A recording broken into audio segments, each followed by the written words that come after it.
Imagine stepping onto the field, uh, looking across at your opponent's lineup, and suddenly realizing they are fundamentally playing a completely different game than you. Right, which is exactly what we're looking at here. Exactly.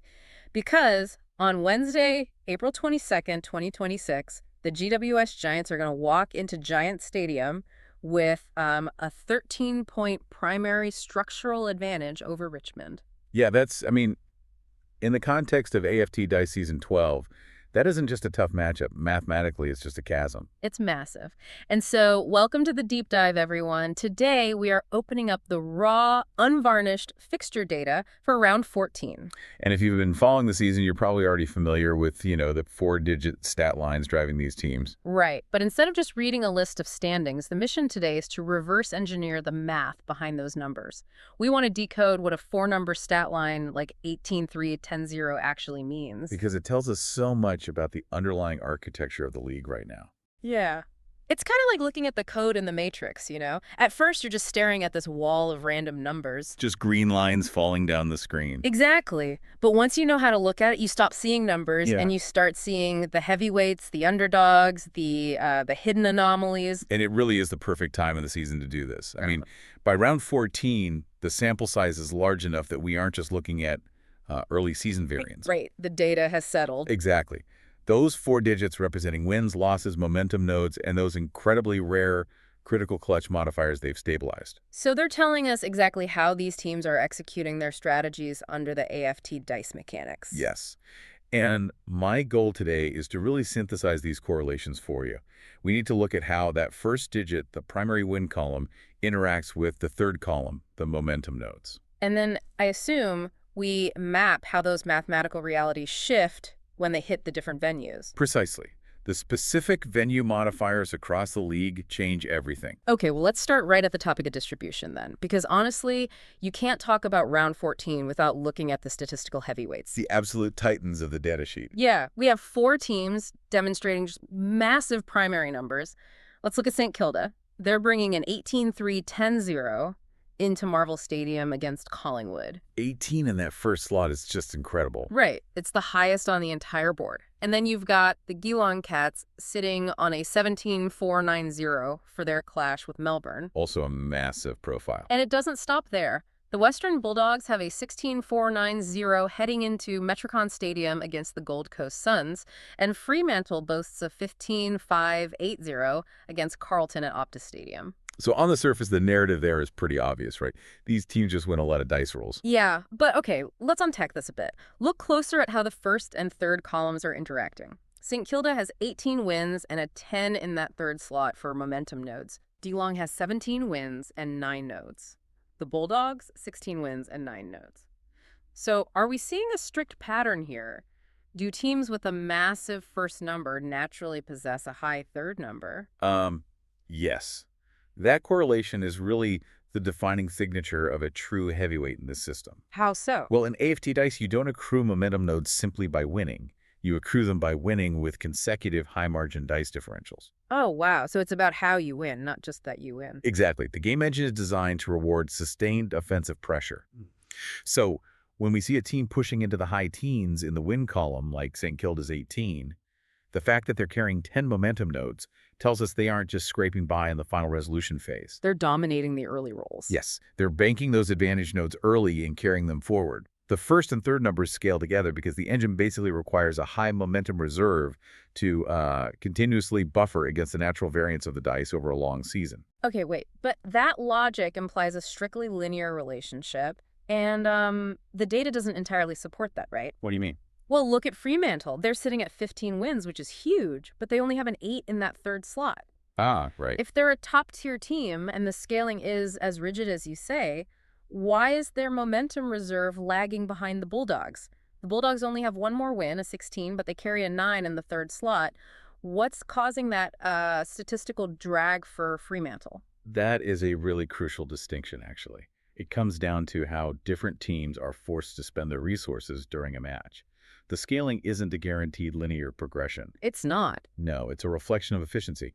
Fremantle's lower third digits suggest they are playing a much higher attrition game. Okay. They are securing their 15 wins, sure, but they're having to burn their momentum nodes So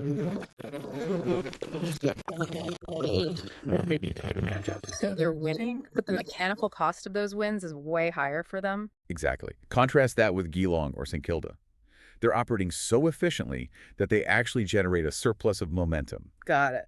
And this is actually why the Geelong Cats versus Melbourne game at GMHBA Stadium is the undisputed focal point of the heavyweight division for round 14. Because Melbourne is bringing their own massive reserve to the table, right? I mean, they're sitting on a 14-5-8-8. Precisely. It's the absolute clash of the Titans. It is the only matchup on the slate where two undeniable heavyweights collide. Oh, man. So you have Geelong's 9 momentum nodes crashing straight into Melbourne's 8. Yeah, and in the AFT Dice mechanics, when two teams with high third-digit reserves meet like that, the engine just bogs down into an absolute slugfest. Because they're just trading blows. Exactly. They will be constantly canceling out each other's advantage rolls. The statistical friction there is going to force both teams to rely almost entirely on their raw-based stats. Wow. So it strips away the momentum buffers they usually use to protect themselves. It does. It becomes a game of pure probability rather than resource management. That makes total sense. But St. Kilda's 18 wins and 10 nodes don't happen in a vacuum, which naturally leads me to the dark side of the data. The bottom of the barrel. Yeah, the inverse of the heavyweights. Because if high first and third numbers indicate a highly efficient engine, we have to look at what happens when that engine just completely seizes up. It's not pretty. No, it's not. Let's talk about the West Coast Eagles in Richmond. It's like looking at a car dashboard where every single warning light is flashing red. A total mechanical breakdown. Right. West Coast is visiting the Adelaide Crows at Adelaide Oval, bringing a line of 110-3-0. And Richmond is facing GWS with a 2-9-4-0. Yeah, the win column is completely collapsed there. Exactly. West Coast is sitting on a 1 in that first slot, but a 10 in the second. Richmond is at a 2 with a 9 in the second slot. The loss column has just absorbed all that statistical weight. This is where we see the mechanical death spiral of Season 12. Death spiral. That sounds rough. It is. When a team's primary metric falls to a 1 or a 2, while the secondary metric spikes to a 9 or 10, it signals a severe structural struggle, a fundamental failure in their core strategy. Because they just can't get anything going. Right. The AFT Dice system is incredibly unforgiving to teams that fall behind early. Without the wins, you don't generate the surplus momentum. And without the momentum, you have no mechanical defense against bad rolls. Which leads to more losses. Exactly. It's a compounding penalty. I understand the compounding penalty, but there is a weird anomaly in those exact stat lines that kind of contradicts the idea of a total death spiral. Okay, what are you seeing? Well, look at West Coast again. 1 win, 10 losses, but they still have a 3 in the momentum column. And Richmond has 2 wins, 9 losses, and a 4 in the momentum column. If they are failing so fundamentally and burning resources just to survive, how are they holding on to those third slot numbers at all? That's a fair question. Shouldn't a team with 10 losses be sitting at a flat 0 for momentum? You would expect that, yeah. But it actually points to the game's inherent consolation mechanics. Consolation mechanics. Yeah, AFT Dice allows teams to generate fractional momentum by winning specific localized matchups on the field, even if they ultimately lose the overall game. Oh, I see. So West Coast's 3 nodes and Richmond's 4 nodes tell us that they are actually performing adequately in isolated phases of the game. Maybe they're rolling well in early defense or, securing midfield advantages. But they lack the structural cohesion to translate those isolated wins into a final victory. Exactly. They're hoarding defensive form, but they can't weaponize it. Wow. They have the building blocks, but no blueprint. That's a great way to put it. And that inability to weaponize their stats is exactly why the GWS versus Richmond matchup at Giant Stadium is so structurally terrifying. It's a massive mismatch. Right, because GWS is walking in with a dominant 13 in that first slot. Their line is 13-5-7-1, and Richmond is at 2-9-4-0. Yeah, you have a team optimized for sustained offensive pressure, systematically dismantling a team that is merely hoarding consolation points. It's brutal. It highlights a massive disparity in how the two teams will navigate the resolution phase. I mean, GWS has 13 primary wins backing up their 7 momentum nodes. When they trigger an advantage roll, it hits with the full weight of a highly optimized probability curve. Whereas Richmond's 4 nodes are what? Useless? They're essentially empty calories. They might win a few minor exchanges, but they do not have the base math to alter the game's trajectory. Man, okay, so we've mapped the absolute ceiling with the heavyweights, and we've diagnosed the mechanical failures at the bottom of the ladder. Right. But the middle of the pack is where the data gets incredibly strange. It really does get weird in the middle. Yeah, because when teams don't have overwhelming dominance or structural collapse, the numbers start throwing up these bizarre reflections. Let's look at the SCG. The Sydney Swans are facing Essendon. Their stink lines are almost a perfect mirror image. Sydney is 3.850 and Essendon is 4.850. Exactly. That is an incredibly tight distribution. When the primary and secondary metrics are that compressed, the margin for error effectively disappears. It's essentially a coin flip on paper. And you see a similar mirroring at Marvel Stadium, actually, with North Melbourne at 7.760 facing Port Adelaide at 10.760. Yeah, those middle digits are identical. Right. But I want to bypass the mirrors entirely for a second and zoom in on the most glaring anomaly on the entire round 14 fixture list. I think I know where you're going with this. It's also happening at Marvel Stadium. Hawthorn versus the Brisbane Lions. Now, Brisbane's profile makes complete sense to us based on our heavyweight criteria. They are sitting at a solid 12.670. A highly competent upper-tier build. Exactly. But Hawthorn brings an 8.652. Ah, yes. The elusive fourth digit. Right. We have spent this entire deep dive discussing the first three columns, primarily because almost every single team in the league has a 0 in that final slot. 18.3, 10.0, 17.490. Suddenly, Hawthorn shows up with a 2. So what is that 2? What are the mechanical implications of those critical clutch modifiers, and why is Hawthorn holding 2 of them? Well, to understand the weight of that 2-pin, we have to synthesize just how rare it is across the entire competitive landscape. It's super rare, right? Incredibly rare. Yeah. Out of all 18 teams playing in round 14, only 3 teams possess a non-zero number in that final column. Wait, really?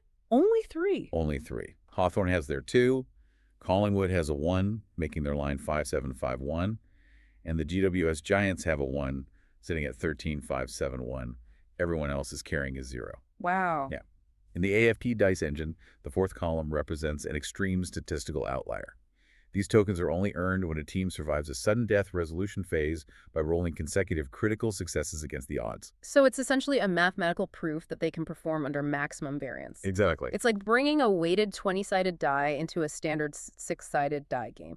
You might not have the most resources, but the resources you do have can just completely bypass the normal rules of engagement. That is a really apt analogy, because a critical clutch modifier fundamentally disrupts standard probability. Okay, so map that onto the Hawthorn versus Brisbane matchup for us. Sure. So if we rely strictly on the primary and tertiary numbers, Brisbane is the undisputed favorite. A 12 in the win column absolutely dwarfs Hawthorn's 8. A 7 in momentum outpaces Hawthorn's 5. So if this were a game of attrition, Brisbane would grind Hawthorn down. Exactly. But Hawthorn's 2 proofs changes the calculus entirely. Those modifiers act as automatic tiebreakers, or instant phase wins. So Hawthorn has the mechanical ability to entirely negate 2 of Brisbane's strongest strategic plays. Yes. It throws standard forecasting completely out the window. Brisbane can play a mathematically perfect game, aligning their momentum nodes flawlessly, and Hawthorn can simply cash in a clutch modifier to override the result. That is wild. It forces Brisbane to overcommit their resources early, doesn't it? Just to build a buffer against a late-game clutch activation. Right. And that psychological pressure changes how the dice are rolled and how risks are calculated by the players. The presence of that 4th digit forces a top-tier team to play suboptimally. It really is a statistical wild card. Okay, so we've decoded the momentum scaling, the death spirals, and the clutch anomalies. But none of these mathematical collisions happen in a vacuum, do they? No, they certainly don't. These stat lines are fundamentally tied to the physical geography of Season 12. And when we apply the venue modifiers to round 14, a massive bottleneck immediately presents itself. You're talking about Marvel Stadium. I am. Marvel Stadium is hosting 3 completely separate matchups on April 22nd. It's basically acting like the Grand Central Station of round 14. Yeah, from an analytical standpoint, Marvel Stadium is functioning as the central testing ground for the league's varying architectures. You have St. Kilda's league-leading 18-3-10-0 being tested against Collingwood there. You have Hawthorn deploying their ultra-rare 2 against Brisbane. And you have the gritty, middle-of-the-pack mirror match between North Melbourne and Port Adelaide. It's a huge convergence. 6 completely different teams funneling into this one single arena. Meanwhile, venues like the SCG, Adelaide Oval, GMHBA Stadium, Metricon, Optus Stadium, and Giants Stadium are all hosting isolated single-game events. Right. So how do the AFT Dice venue rules interact with a heavily utilized, centralized hub like Marvel? Well, the venue modifiers in AFT Dice are designed to inject environmental variance into the core stats. Some stadiums act as slow decks, which increases defensive rolls, while others are fast decks, rewarding high momentum teams. Okay, and Marvel? Marvel Stadium, largely due to its closed roof and specific dimension coding in the game, operates as a highly neutral, low-variance arena. So it strips away weather anomalies and home ground advantage spikes. Exactly. Because it neutralizes environmental luck, it forces the raw stat lines to clash on purely mathematical terms. So it's essentially a sterile laboratory environment that completely changes how we should view St. Kilda's matchup then. It does. A neutral deck heavily favors the team with the strongest primary and tertiary math because there are no random environmental dice rolls to disrupt their momentum scaling. Okay, but what about the high variance venues? Exactly the opposite is true there. Take Optus Stadium, where Fremantle is hosting Carlton. We already discussed how Fremantle is sitting on a 15-5-8-0, indicating they play a high attrition, momentum-burning style. Right. Optus Stadium's specific modifiers often require teams to expend extra resources just to secure field position. Oh, wow. So you're placing a team that already struggles with resource efficiency into an environment designed to drain resources faster. Exactly. Carlton bringing in 11-7-6-0 might actually find a structural advantage there despite having inferior primary stats, simply because they might be better optimized for that specific venue's attrition rate. That isolated pressure is completely different from the sterile proving ground of Marvel. And then you have the clash at GMHBA Stadium between Geelong and Melbourne. Right, where two massive momentum reserves, a 9 and an 8, are going to be subjected to whatever specific localized friction that venue produces. The atmospheric pressure of those numbers colliding in a single high-variance geographic point is going to be intense. It proves that in Season 12, a stat line is really only as powerful as the venue it's deployed in. You cannot evaluate a team's potential without cross-referencing their build against the stadium's specific mechanical demands. It fundamentally changes how you read the fixture list. A string of numbers like 18-3, 10-0 isn't just a record of the past. It's mechanical blueprint of how a team will operate in the future. Exactly. Well, we've covered an immense amount of ground today, unpacking the round 14 landscape. Let's pull the core mechanics back together for you before we go. We established that true heavyweights, like St. Kilda and Geelong, demonstrate a strict correlation between their primary win column and their third-digit momentum nodes. Right, which indicates highly efficient, sustainable game plans. Yep. We also diagnosed the structural collapses of teams like West Coast and Richmond, noting the severe warning signs of a high second digit. Because even when a team hoards defensive momentum, it becomes mechanically useless if their primary win metric falls below the threshold needed to weaponize it. Exactly. Then we looked at the terrifying mathematical disruption of the fourth digit, isolating Hawthorn's ultra-rare to... Those fascinating critical clutch tokens that can bypass standard probability curves to neutralize stronger teams like Brisbane. And finally, we mapped these mathematical realities onto the venue modifiers, identifying Marvel Stadium as the neutral, low-variance laboratory of the league, which heavily contrasts with the high-attrition environments of single-match stadiums like Optus. The architecture of AFT Dice is remarkably intricate when you look past the surface-level wins and losses.